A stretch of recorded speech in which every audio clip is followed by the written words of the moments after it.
My name is Alex Vanover, and welcome to Trax Action News Express.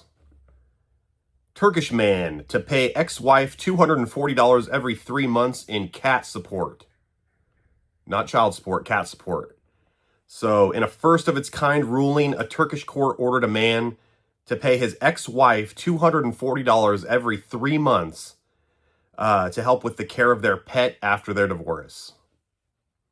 I think this man better get a DNA test ASAP.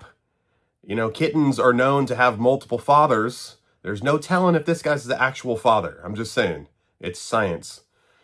Some cats, some cats will have litters, and why is this cat orange? And why is this one a tabby? And why is this one a calico? They have like 9 different dads. It's like a nature anomaly. I'm just saying this guy better get this checked out. I think this is pretty cool, though. I mean, if they actually love the animal, which they clearly do, he's going to help out with the care of the cat that was, half his and still is half his legally, I guess. I wonder if they're going to work out some sort of visitation rights deal, because if he's paying, for the care of this cat, he should be able to visit it and not be not be uncomfortable every time he visits his cat. If he has to see his ex too, maybe he can like take the cat on walks, maybe get one of those cat leashes where you see the people in the neighborhoods kind of just dragging their cats, because cats hate being on leashes, so they just ended up being dragged along behind the owner. They won't even go up trees or chase anything. They're just in hell the whole time they're on those leashes. It's kind of a cool concept, but not, because cats don't really want to do anything unless they want to, so we might need to rework the whole cat on a leash concept. Catios seem to make more sense. They're free to roam, kind of go outside the house, but they're not. They're like in that chicken wire deal. But hopefully, best of luck to that couple, and I hope everything works out for them, and I hope it's a $240 well spent on good treats and a lot of love and care from the dad. All right, Slash-O-Maniacs. McDonald's is officially taking out the soda machines in the lobbies, and they're saying they're doing this to increase like the customer experience, or to like somehow make it better for the customer. But this doesn't make sense, because how is me as the customer not having access to another refill fast and efficiently better for me?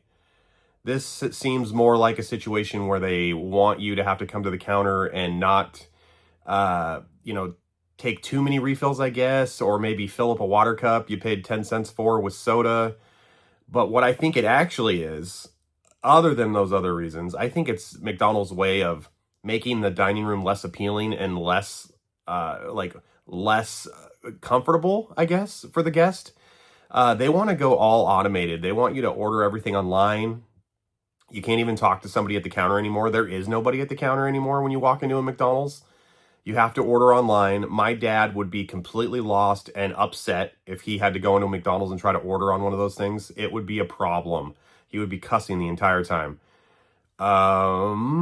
Yeah, they just want you to order online, order at the kiosk or whatever, and they want you to pick up your food and they want you to leave. McDonald's wants to do... It's amazing that they don't have more of those robot-manned McDonald's. It's going to get to the point to where they don't even want to have humans working back there, and they're working on it right now, trust me. Slash-O-Maniacs, what do you guys think about McDonald's getting rid of the soda machines? I think this is a big swing and a miss. They should have got rid of the remix machines, because those suck, and put in the old-time spigots where if a Coke came out of a spigot, it was just Coke. Orange came out of a spigot, it was just orange. I don't need my Coca-Cola to taste like Fanta Purple or, root beer or whatever.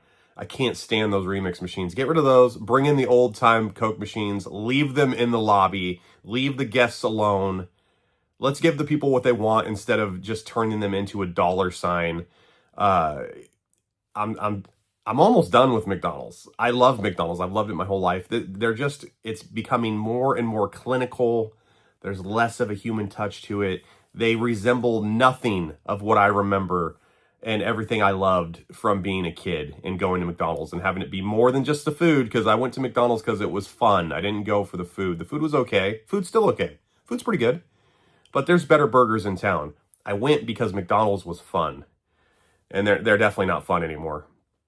Rocky V was released in theaters on November 16th, 1990, yesterday. So November 16th was yesterday.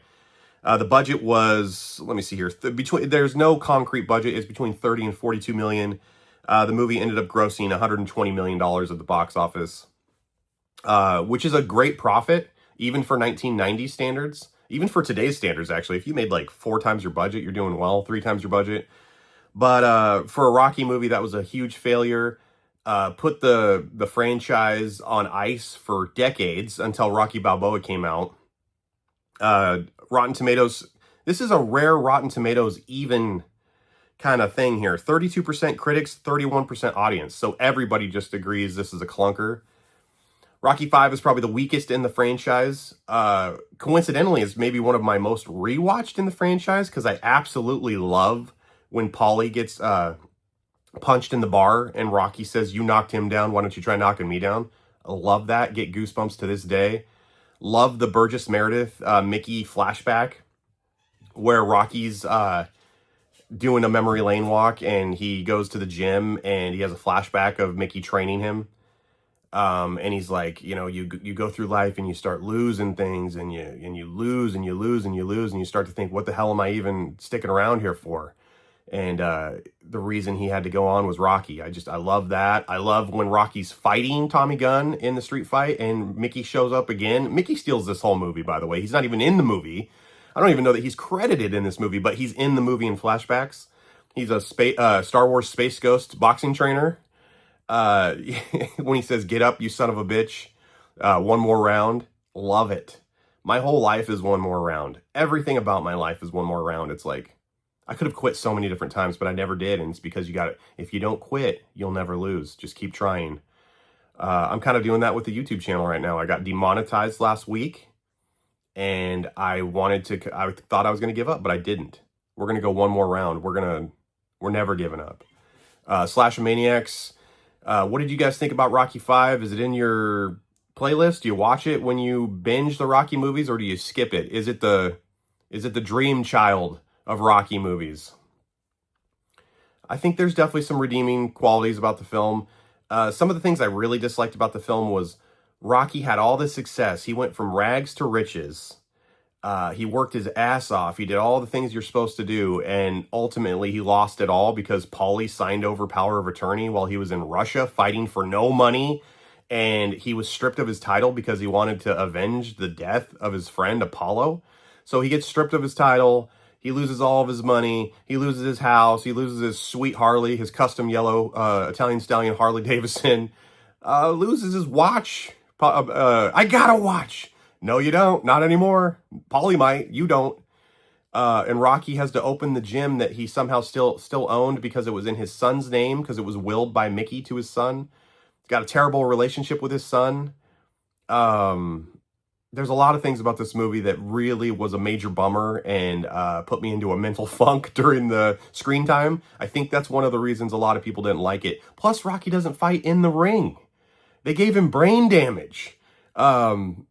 They gave the Italian Stallion brain damage and they took away all of his money and they gave him a terrible relationship with his son. That's why that movie didn't perform at the box office. Slashamaniacs, let me know what you guys think about Rocky 5. What do you think about McDonald's taking the soda machines out of the lobby? And what do you think about the Turkish man paying cat support? Think he needs to get a DNA test and get that checked out. I hope you guys have a great day and I'll see you on the next one. Mahalo dogs. I'm out.